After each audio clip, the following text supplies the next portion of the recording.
exagero. E esse exagero atrapalha. Vamos lá, irmãos. Continuando aqui nossa gravação, nosso último bloco do 6º dia de Teologia Sistemática 2, Teontologia. Então, continuando aqui os nossos materiais, outro atributo comunicável de Deus, misericórdia, graça e paciência. E aí, meus irmãos, é fácil exercitar esses atributos? Está dentro daquilo que o próprio Senhor falou, né?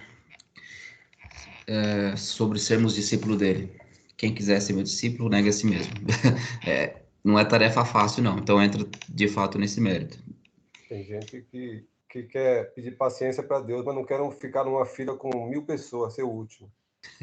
Pois é. E a paciência é uma coisa bem curiosa, porque a gente geralmente pede paciência e Deus manda mais tribulação, né? Para nos treinar na paciência, a gente reclama. Como que a gente vai aprimorar, se não no exercício em loco, né? Agora, deixa eu fazer uma pergunta para vocês aqui. Qual é a diferença de graça e de misericórdia, irmãos? Tem uma diferença muito sutil. Eu gosto sempre de citá-la. Não sei se eu já citei nas aulas passadas.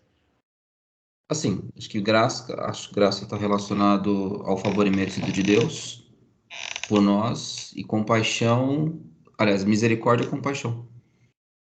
Joia. Então, guarda isso. Graça, favor e merecido. Nós recebemos o que não merecemos. E misericórdia? Compaixão? Mas vamos pensar, compaixão, vamos tentar trabalhar melhor essa ideia. Então, o primeiro que o Diego falou, ok. Eu aprendi uma vez um pastor que dizia o seguinte, sempre na pregação, a misericórdia que vem de cardia, que Deus tem um miserável no coração. Então, essa é a ideia que ele falava, da misericórdia, que vem de cardia. Miséria no coração. Deus tem um miserável no coração. Deus... Desculpa, eu não entendi. É tardia? Ou cardia? Cardia.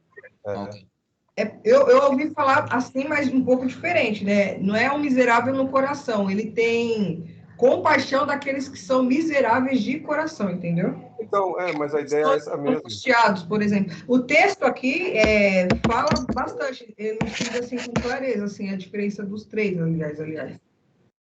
Agora, olha, deixa eu ensinar uma frase que eu aprendi com os puritanos. A graça é receber o que não merecíamos. E a misericórdia é não receber o castigo que merecíamos. Na graça nós recebemos o que não merecíamos. Nós não merecíamos a salvação. Nós não merecíamos os dons. Nós não merecíamos ser chamados de filhos. Então Deus nos deu sua graça. Ele nos presentia com a sua graça. Então a graça é receber o que não merecíamos. E a misericórdia é não receber o que merecíamos. E o que merecíamos era o castigo, a condenação eterna. Então tem a ver com essa questão que vocês falaram. Deus, ele nos vê com compaixão no coração dele. Ao invés de dar-nos o castigo, ele nos poupa do castigo e ele se faz castigo por nós.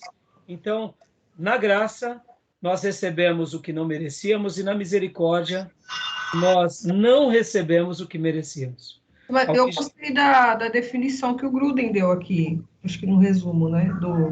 Tem 3 frases que não dá para ler aqui, porque... Opa, aonde está? Deixa eu ver. Vamos lá. Está no livro também, né? No ponto do livro. Ok. É aqui, ó. Pronto.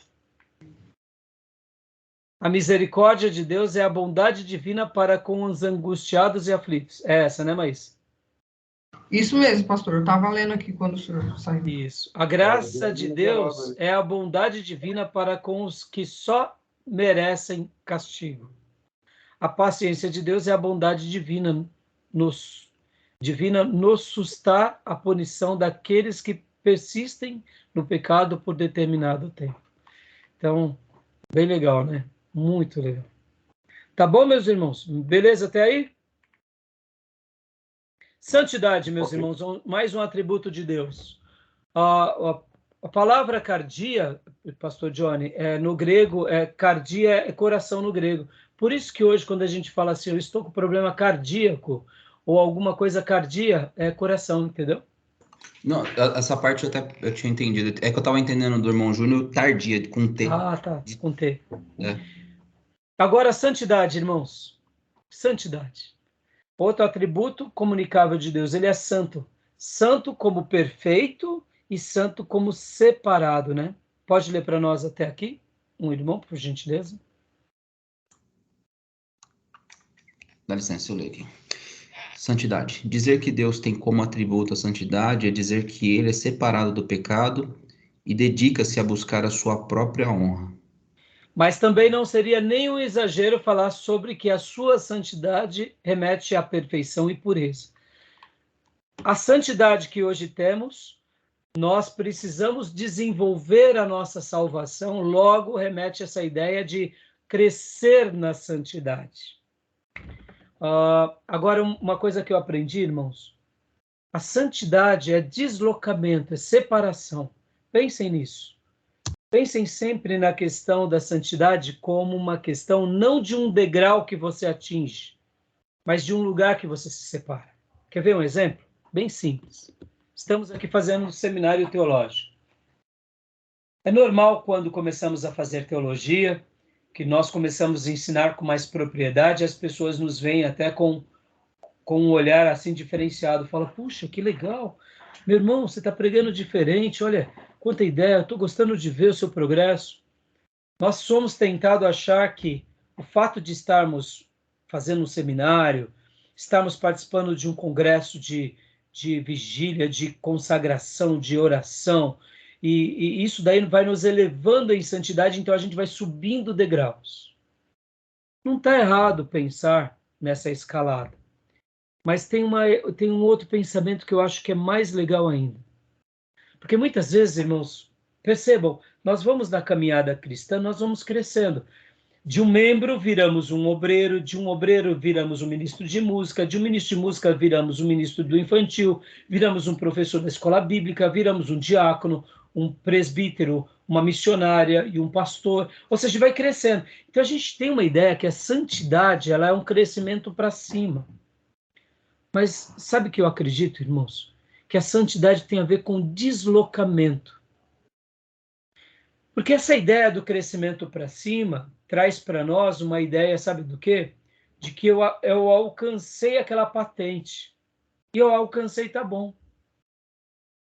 E na realidade, podem ver quantos são os pastores que, com as suas patentes e com as suas credenciais, estão pecando e estão confortáveis no pecado. Que eles têm uma ideia de que atingir um tal patamar, pronto, agora eu sou sacrossanto, eu sou de uma nova natureza. Não, é deslocamento. Deslocamento do quê, pastor? Deslocamento do pecado. Quando, pastor? Deslocamento do pecado o tempo todo, para sempre, não importando o que somos ou o que fazemos. Se eu sou um novo convertido, eu me desloco do pecado e vou para a santidade. Se eu sou um obreiro, eu me desloco do pecado e vou para a santidade. Se eu sou uma missionária, um professor de escola bíblica, eu me desloco do pecado e vou para a santidade. Por quê? Porque é um deslocamento contínuo. É uma ida a Canaã celestial que só vai acabar quando a gente fechar esses olhos e der o último suspiro. Então, a santidade tem a ver com deslocamento e não com essa questão de degraus. Consegue compreender, irmãos? Podem ver, muitas vezes a gente acha que fazendo um curso teológico a gente se torna mais sacrossanto. E aí eu diria, pode se tornar até pior, mais vaidoso. Ou seja, regrediu, porque não deslocou. Tá no meio da vaidade, a gente tem que sair da vaidade. É que nem o pastor Nicodemos, eu vi uma publicação dele falando, eu vi um cortezinho, né, shorts, dizia assim, tem espiritualidade e arrogante. Não, tem alguma coisa errada. Porque se é espiritual, não é arrogante. E se é arrogante, não é espiritual. As duas coisas não caminham juntas. Concorda? Se é espiritual, é humilde, é quebrantado, tem autoridade. Mas a arrogância não combina com a espiritualidade. Como a altivez. Concorda? Tudo bem? Sim. Então, a santidade, irmãos, ela está com esse aperfeiçoamento que nos faz viver aquela dimensão que Israel vivia no Egito. Você sai do Egito todos os dias em direção a Canaã celestial. Você está no deserto, se deslocando. Mas não pode parar nunca. Pode ver, irmãos, quantas vezes a gente baixa a guarda no nosso deslocamento e a gente começa a sentir que o Espírito Santo se entristeceu. Pode ir para a igreja, não vai. Pode dizimar e não dizima. Pode fazer a obra evangelizando e não evangeliza. É deslocamento. Pode orar e não ora. Pode ler a Bíblia e não... É deslocamento. A gente busca um deslocamento. A santidade tem a ver com a manutenção da nossa fé. E não com o medalhão que a gente atinge.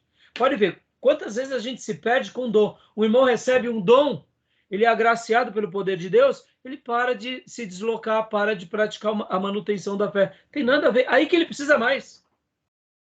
Deus o visitou, glória a Deus. Ele veio receber um dom, glória a Deus. Agora, ele precisa continuar o quê? Tendo a manutenção da sua fé. Tá bom, meus irmãos? Joia? E agora, só para a gente terminar aqui, meus irmãos, rapidamente, ó, paz é uma outra. Deus é Deus de paz, derrama sobre nós a paz dele. Deus é um Deus de justiça e derrama a justiça sobre a nossa vida. Deus, ele é zeloso e derrama zelo sobre nós. Deus, ele também se ira com equilíbrio e justiça. A gente também pode se irar, mas não pecar. Deus tem vontade e nós também temos vontades. Então, aqui ele até trabalha em alguns tipos de vontade, né? E aí é muito interessante. Deus tem liberdade, ele nos deu uma certa liberdade. Pastor, nós temos liberdade plena? Não, ninguém tem. O único que tem liberdade plena é Deus. Todos nós temos certas liberdades.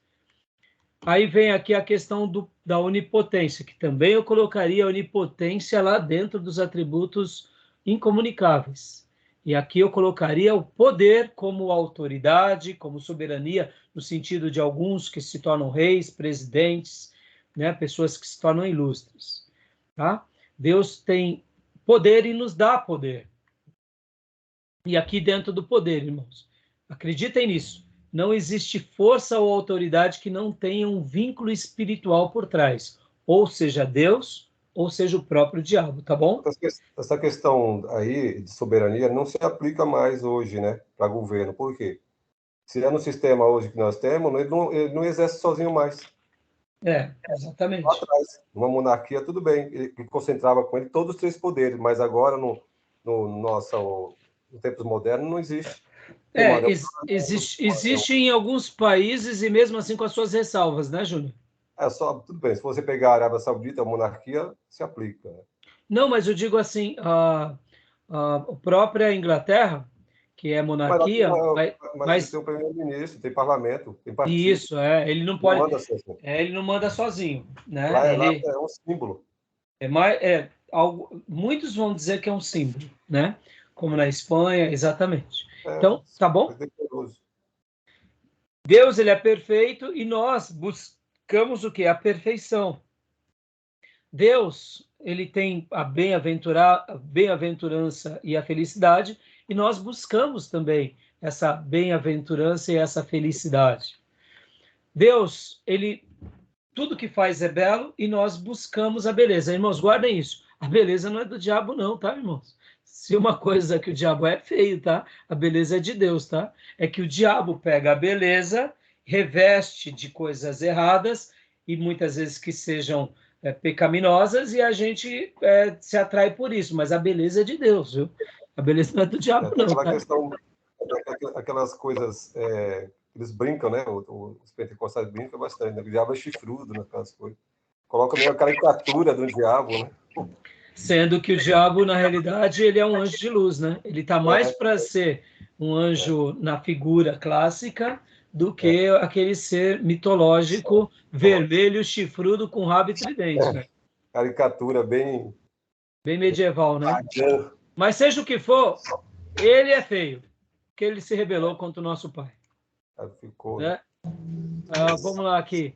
E a glória? Deus, ele vive em glória e, querendo ou não, nós temos esse momento de êxito, que seria o momento de glória. Mas aqui, pegue glória aqui, meus irmãos. Vamos pegar glória aqui, não nesse sentido da glória divina, mas da honra, do prestígio, daquele momento de poder, tá bom? Maravilha? Tá bom, meus irmãos? E assim, meus irmãos, olha, finalizamos o capítulo de número 13, 12 e o capítulo de número 13, tá bom? Beleza. Fechado, meus irmãos? Ok. Fechado. Tudo bem? Né, o livro-texto, vocês anotaram alguma coisa, que tem alguma dúvida, que querem fazer algum apontamento? Pastor, a bem-aventurança está ligada à felicidade, né? Sim. Qual a distinção de felicidade e alegria? Então, muito bem colocado. A gente poderia dizer que elas trabalham de uma forma coexistindo. Vamos até colocar uma nova, uma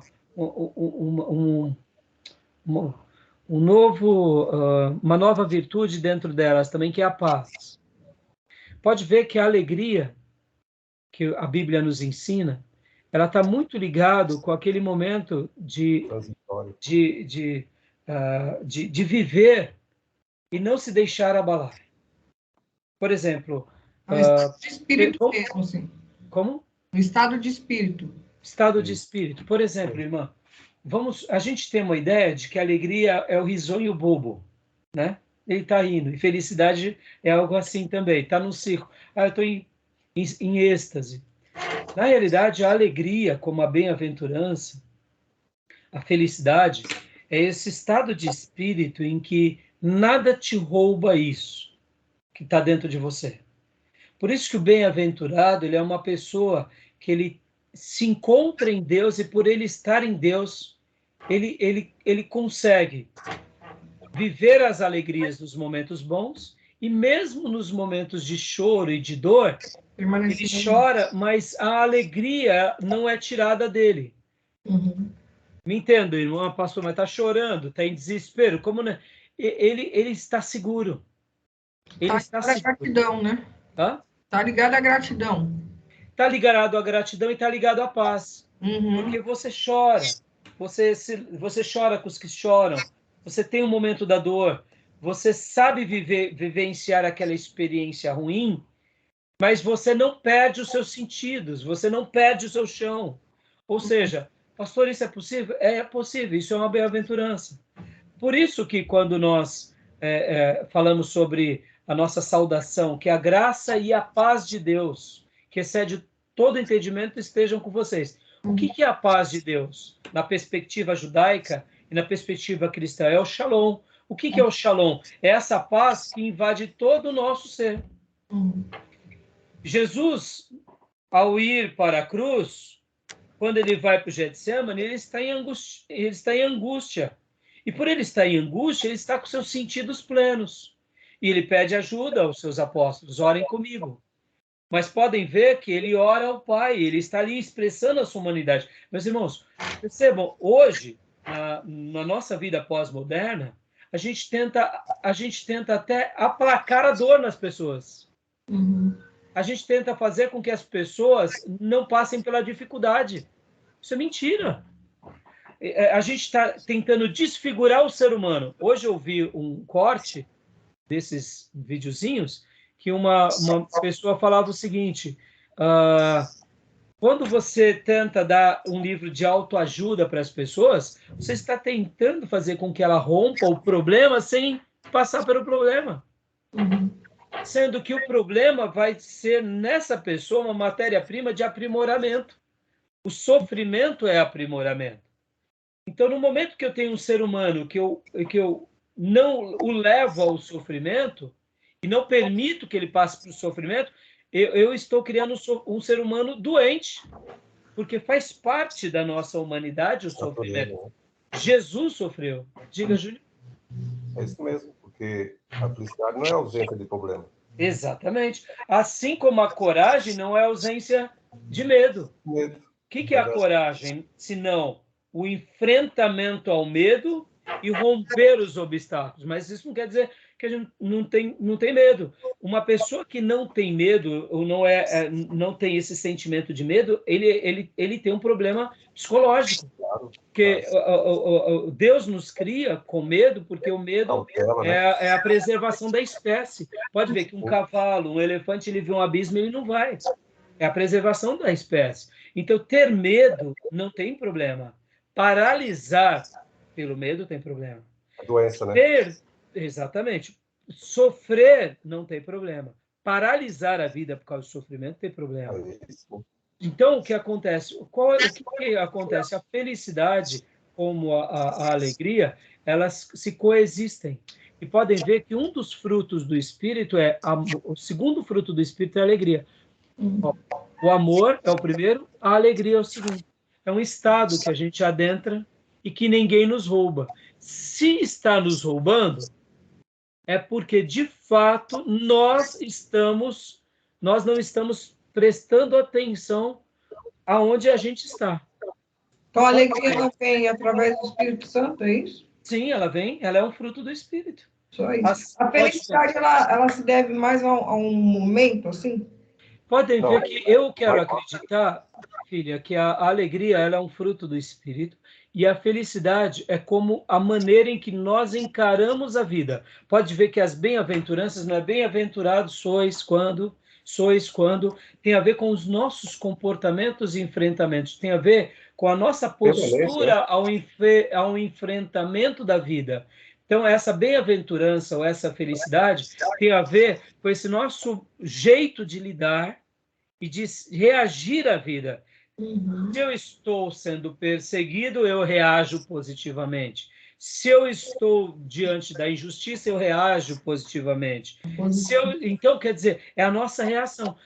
Pode ver que essa reação, segundo os valores de Deus, gera em nós felicidade.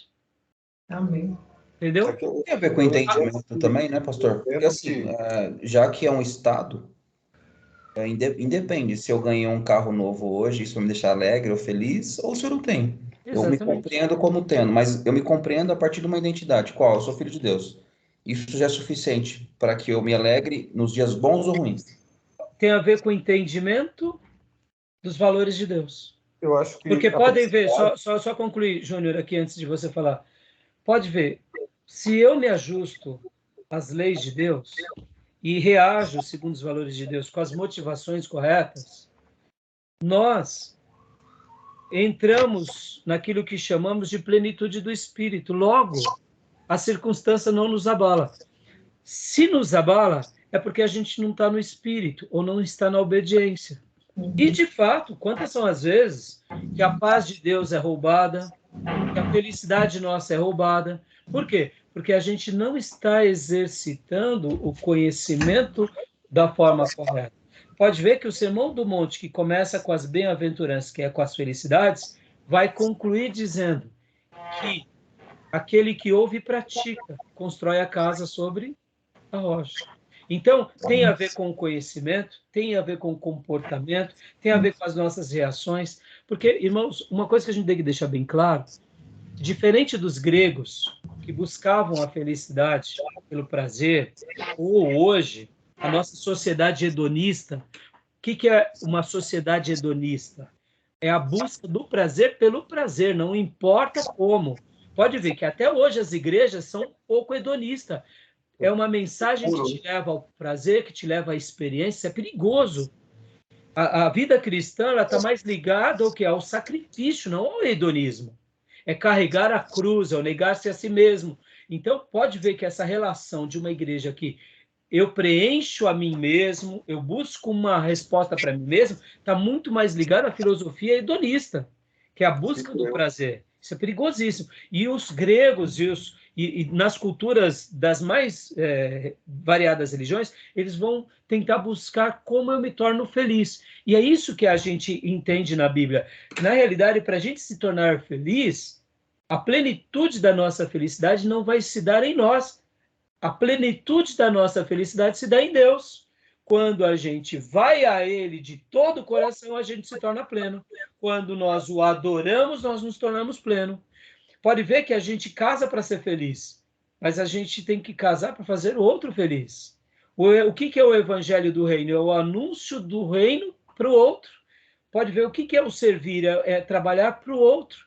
A igreja hedonista busca o autocontentamento. A minha bênção, a minha vitória, o meu triunfo, eu vou vencer. Pode ver, irmãos, a minha bênção, é tudo assim, é tão ridículo isso.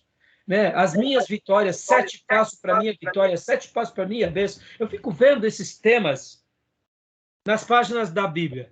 O apóstolo Paulo pregando, os 7 passos para a minha vitória, os 7 passos para o meu triunfo. Não tem nada disso na Bíblia. A gente tem um Estevão que é apedrejado, um Paulo que é apedrejado, vocês estão entendendo? Um Jesus que sofreu.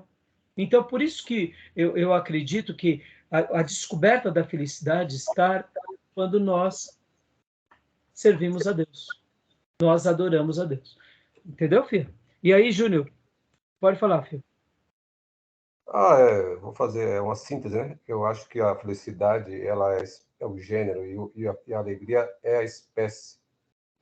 É um item que tem na felicidade. E ela ocorre de forma temporária, circunstancial, a alegria.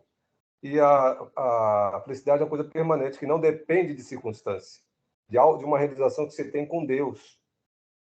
Com Deus. Que você vai ter desafio, e você não vai se apegar à circunstância, mas uma realização de comunhão com Deus. É que nós associamos, né, Júnior, essa questão da alegria ao sorriso. E a alegria, mais do que ao sorriso, a perspectiva bíblica da alegria, até por essa razão, viu, Júnior? Eu diria que a alegria não é circunstancial, porque a alegria tem a ver não com o sorriso, a alegria tem a ver com o gozo no espírito, com o estado. Se fosse para ser circunstancial, seria a felicidade, não a alegria. Na realidade, eu entendo que tanto a felicidade quanto a alegria, elas, na minha opinião, elas não são circunstanciais, porque elas estão dentro dessas questões, como eu disse para vocês, ligadas ao espírito. No entanto, é óbvio que, como seres humanos equilibrados, a gente não vai ficar dando risada quando quebrou o pé. A gente vai chorar, entendeu? Simples. Mas não é dessa questão de riso por rir, porque o palhaço ri e não tá feliz, não está alegre. Não quer dizer isso de questão estética, não é isso. A alegria é de um estado de espírito. Isso, por isso que eu acho, exatamente, Gil, por isso que, para mim, ambas, elas estão dentro. A bem-aventurança, tá, Maísa? Eu estou trabalhando na bem-aventurança. Uhum. Eu estou trabalhando na alegria como gozo de espírito. Por isso que, para mim, ambos são um estado. Agora, por isso que também a paz, o shalom, é um estado. Não é uma coisa circunstancial. São semelhantes, mas são distintos, é isso? Exato, é a maneira que eu entendo, né? Mas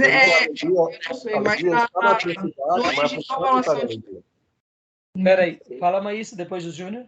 No original as palavras são diferentes? Sim, não, você vai ver uma correlação. Depois, fazendo estudos, você vai ver que, por exemplo, a questão da alegria tem a ver com gozo. Uhum. E a questão da bem-aventurança tem a ver com essa felicidade. Mas, assim, são sinônimos que se completam. Entendi. Né? Por exemplo, né, quando nós falamos gozo no espírito, dá uma ideia melhor do que felicidade. A felicidade tem a ver um pouco mais com o que o Júnior falou do circunstancial. Não, acho que a felicidade é a coisa mais permanente. Eu acho que a alegria que é circunstancial. Eu entendo completamente diferente. Mas como seria circunstancial se fala que é o fruto do espírito? Então, por isso que, assim, a gente pode até fazer um estudo, mas aí você vê, agora, o importante, assim, eu não vou saber definir aqui isso para vocês, é a maneira que eu vejo, né? Mas, assim, indiferente dos termos, Maísa, o que eu entendo, vamos pegar um exemplo aqui para eu tentar ilustrar. O dia do casamento, está todo mundo muito feliz, é um momento de felicidade. Mas é um momento de gozo no espírito? Mas é um momento de muita felicidade. Acaba sendo circunstancial nesse sentido. Nascimento de um filho. Mas podem ver que quando a gente está no casamento, a gente tem crises, que aí não é momento de felicidade, é crise. Por isso que aí, na minha opinião, aí onde está entrando esses nossos debates de palavras, mas eu vejo que, na minha opinião, eu enxergo dessa forma, mas pode ser que eu esteja equivocado, entendeu? Eu vejo diferente. Aí é opiniões. Eu acho que a alegria, como sempre volto a dizer, é um item da felicidade. A felicidade é uma coisa maior. A alegria não está dentro da felicidade. A felicidade não está dentro da alegria. A alegria que está dentro da felicidade. Eu não... Põe o elemento da felicidade. Entendi. A felicidade é uma coisa mais completa, mais duradoura, permanente. A alegria, não. Eu acho que hoje você está... Amanhã você amanhece triste. Quer dizer que você é feliz? Não. É que você vê, Júnior, na sua colocação, você está trabalhando a alegria como um momento de uma forma. Eu estou trabalhando na alegria como gozo no espírito. Então, sim. Entendeu? Então, como gozo no espírito, já dá uma nova compreensão, né? Tá bom, meus irmãos? Aí, beleza, olha, para essa questão, eu vejo que vale a pena... Ah, já sei. Vai precisar. Aqui, ó, tá resolvido, lembrei. Hobbes, ele vai trabalhar isso com muita clareza. Mais para frente, aonde? Quando ele vai falar sobre o fruto do Espírito. Você vai ver, fantástico. Amém. Vocês vão ver. Aqui tá as definições precisas, tá bom? Fica essa lição de casa para a gente ver depois. Porque agora, eu confesso que eu não me lembro, para mim é o que eu recordo agora, tá bom? Mas a gente pode até verificar e depois trabalhar nessas questões. Tá bom, meus irmãos? Encerramos? Então, meus irmãos, que Deus abençoe. Querendo Deus, terça-feira que vem nós nos vemos e começamos capítulo 14, a Trindade. Beleza. Ó, firme nas leituras, nos trabalhos, porque hoje é a nossa sexta aula e nós temos mais 3 aulas para a gente encerrar esse módulo, para depois a gente ir para um próximo módulo, tá bom? Beleza. Deus abençoe, meus irmãos. Uma boa noite para todos vocês.